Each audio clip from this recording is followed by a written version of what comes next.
Senhor esteja convosco. Evangelho de nosso Senhor Jesus Cristo, segundo São João.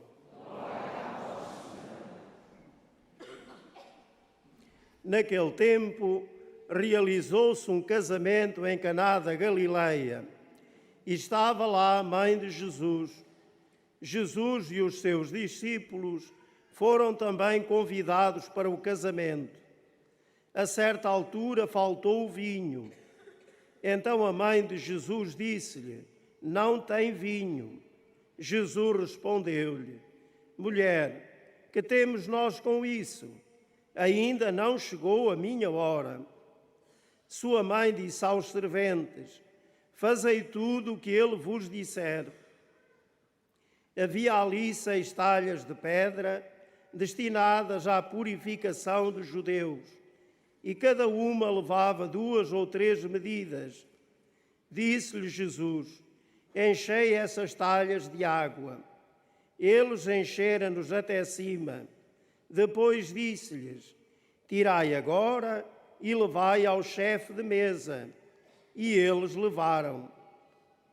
Quando o chefe de mesa provou a água transformada em vinho, ele não sabia de onde viera, pois só os serventes que tinham tirado a água sabiam. Chamou o noivo e disse-lhe: "Toda a gente serve primeiro o vinho bom, e depois de os convidados terem bebido bem, serve o inferior. Mas tu guardaste o vinho bom até agora." Foi assim que em Caná da Galileia Jesus deu início aos seus milagres, manifestou a sua glória e os seus discípulos acreditaram nele. Palavra da salvação.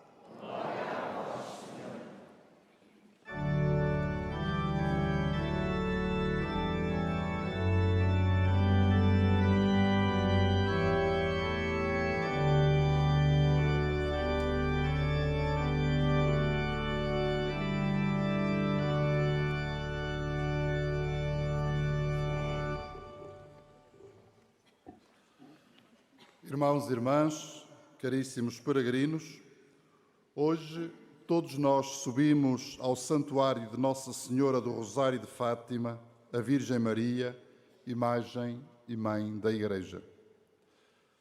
Trazemos a nossa fé e a nossa vida, bem como as realidades presentes na Igreja e no mundo, e pedimos inspiração e rumo para o percurso, às vezes claro e reto, e outras vezes obscuro e tortuoso. Acreditamos que neste lugar Deus nos fala ao coração, por meio das palavras do Evangelho, aqui explicado pelos cuidados da Mãe de Deus e Nossa Mãe, o Imaculado Coração de Maria. Hoje subimos a esta casa, edificada em nome da Virgem Maria, para com ela e como ela nos levantarmos de novo e apressadamente nos pormos a percorrer os caminhos da renovação da nossa fé e da nossa vida. Essa é sempre a condição para empreendermos a missão de ir ao encontro dos irmãos com a palavra do Evangelho na boca e a caridade no coração. A condição para levarmos Cristo aos irmãos e irmãs, para nós, sejam eles quem forem, são sempre figura de Cristo. Cristo que tem fome, Cristo que tem sede, daqueles que não conhecem o rosto do amor, daqueles que precisam de consolo e de salvação.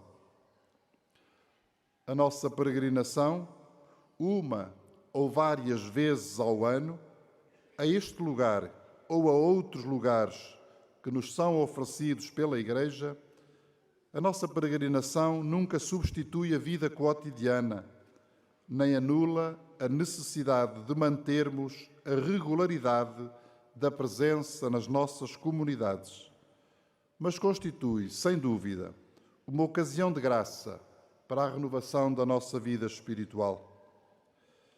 Destes momentos únicos de peregrinação, saímos sempre mais fortes na fé, mais decididos a acolher Cristo e mais entusiasmados para anunciarmos o Evangelho, para edificarmos as comunidades cristãs na unidade e na comunhão da Igreja. Escutámos a palavra de Deus e nas leituras hoje traçava-se a relação dos apóstolos e de Maria com Jesus como a inspiração central das suas vidas.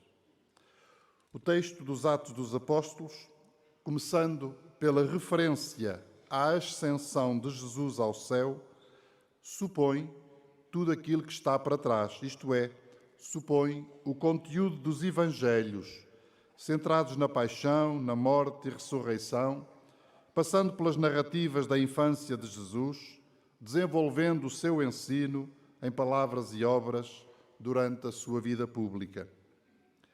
Agora que Jesus já não estava fisicamente no meio deles, voltavam a Jerusalém, onde tinham acompanhado os acontecimentos derradeiros. Tinham seguido com ele até ao Calvário. Tinham-no contemplado suspenso na cruz. Tinham visto o sepulcro vazio. Tinham sido ainda beneficiados pelas aparições do ressuscitado. Aquela experiência consoladora, quando escutavam as suas palavras de salvação e viam os seus gestos maravilhosos de amor no tempo do anúncio, bem como também a experiência perturbadora e chocante da paixão e morte, ou mesmo o renascer da esperança no contacto com o Cristo vivo, não podiam desaparecer da memória visual, nem podiam sair mais do coração. Tudo tinha sido muito forte, tudo tinha sido muito intenso. A confiança da fé perdura, por isso, na vida daquelas pessoas. Subirem a Jerusalém e perseverarem unidos na oração é para os apóstolos, para algumas mulheres, para Maria, o sinal de que Jesus tinha tocado o coração de pessoas muito diferentes. Tinha tocado o coração da Igreja nascente, da Igreja precisamente constituída por Maria, pelos apóstolos e por outras pessoas, naquele caso, as mulheres, como referia o Evangelho, omitindo, porém, os seus nomes. Depois da experiência de encontro de Jesus com aquelas pessoas, depois da passagem de Jesus pela vida daquelas pessoas, não é possível esquecê-lo, porque ele os mudou por dentro na sua confiança e os levou a traçarem um rumo diferente daquele que tinham previsto para as suas vidas, porque ele fez nascer neles uma nova vocação. Como dirá Paulo numa das suas cartas, eles viriam a ser chamados cristãos, porque seguidores de Cristo, e deixavam que fosse Cristo a conduzi-los. É este ainda hoje o nosso primeiro motivo de alegria e de glória, podermos ser chamados cristãos, porque seguidores de Cristo, deixando que seja Ele a conduzir-nos. O dom do Espírito Santo que os Atos dos Apóstolos narram a seguir é a resposta de Deus à oração daqueles que acreditam que Jesus é o Senhor. Será também a força do amor de Deus a tecer as relações da comunidade cristã, da Igreja e a alimentar o seu futuro. Irmãos e irmãs, esta experiência fundante da Igreja continua a ser a nossa experiência em cada tempo da história. Aqueles que já são cristãos precisam de a reviver continuamente. Aqueles que andam à procura, havemos de a proporcionar com alegria, com o testemunho fiel das nossas vidas, mas também com os meios pastorais e evangelizadores mais adequados, e que a Igreja nos põe continuamente à disposição no seu sábio ministério. Gostaria que acolhêssemos deste dia algumas propostas de ação que a escuta da Palavra de Deus, a celebração da Eucaristia e a nossa peregrinação nos oferecem. A primeira, em primeiro lugar, nós havemos de revisitar continuamente a palavra das Escrituras que lemos, meditamos e nos levam a definir os contornos da nossa vida conduzidos por Jesus. A Bíblia tem de ser o nosso livro de todos os dias, pois nela é Cristo que nos fala, é Cristo que nos seduz e é Cristo que nos conduz. Ela contém em si a força que nos leva ao encontro com Jesus, fazendo-nos reviver os caminhos dos apóstolos e os caminhos de Maria. Convido-vos a pormos a Bíblia na nossa leitura cotidiana, pessoalmente, em família, em grupo, que seja a palavra de Deus não somente escutada na celebração litúrgica, mas lida e meditada dia após dia. Em segundo lugar, havemos de contemplar continuamente a oferta de Jesus ao Pai na cruz e na glória da ressurreição. Contemplar Jesus que se oferece ao Pai na cruz e na glória da ressurreição. A nossa configuração com Cristo, nosso Mestre e Senhor, tem de procurar-se e tem de interiorizar-se diariamente. A Eucaristia que celebramos como mistério de amor, no qual somos acolhidos e envolvidos, tem a força que nos permite estar em Cristo, viver em Cristo, como Igreja, unidos aos apóstolos, a Maria e a todos os nossos irmãos e irmãs pelo batismo. A contemplação de Cristo na cruz e de Cristo ressuscitado ao longo dos momentos do dia e de um modo muito especial no mistério da Eucaristia. E em terceiro lugar, havemos de manter-nos unidos na oração pessoal e comunitária, porque a oração é um elo único de ligação a Deus e de ligação aos irmãos. E é ainda mais, é a grande prova de amizade e de confiança que nos leva a agradecer e a suplicar, a conformarmos o nosso coração com o coração de Deus.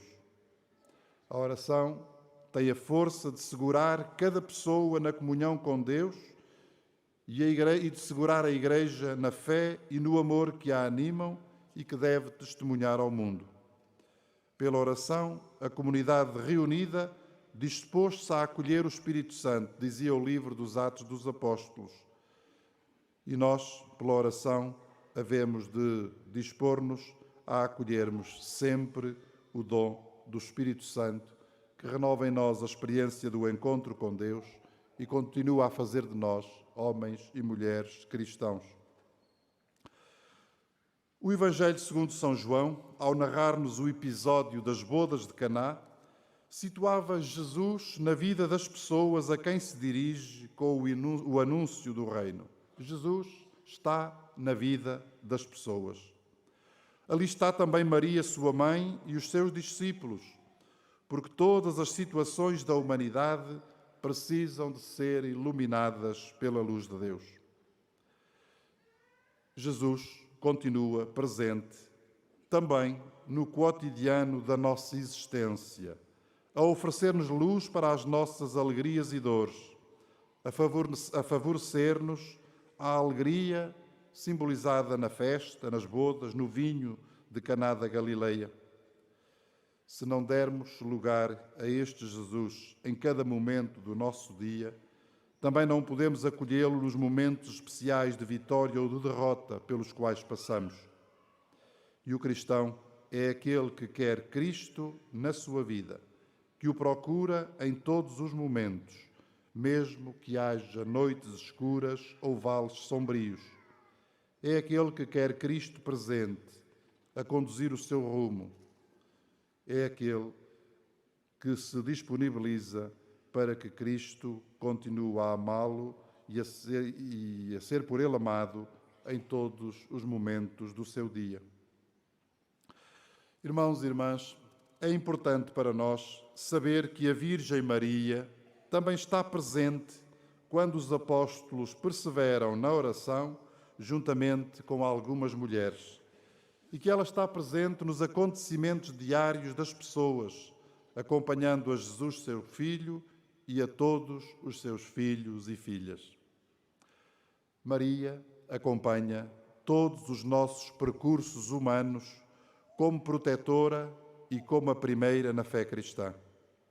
No presépio, em Nazaré, na vida pública de Jesus, junto à cruz, na Páscoa, no cenáculo, na história da Igreja, ela está de pé, com fé, com confiança e com amor.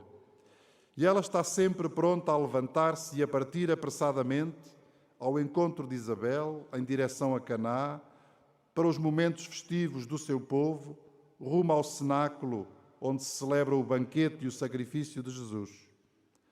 Maria está mesmo pronta a levantar-se e a partir em direção à cruz de Jesus, ansiando sempre pela aurora do primeiro dia e pela alegria do sepulcro vazio. Mas mais, Maria está ainda disponível para se levantar e vir ao encontro de cada um de nós, com Cristo no seu seio e no seu coração. Como ela disse aos pastorinhos aqui nas aparições de Fátima, e ela conhece-nos bem em todos os nossos detalhes, também nos quer dizer hoje a nós: eu nunca te deixarei só. O meu imaculado coração será o teu refúgio e o caminho que te conduzirá até Deus. E é por isso, caríssimos irmãos e irmãs, que nós vimos em peregrinação. E é por isso que vamos voltar aos nossos lugares, mas com o coração mais fortalecido e sempre a procurar mais a sua exortação em Caná da Galileia. Fazei tudo o que ele vos disser.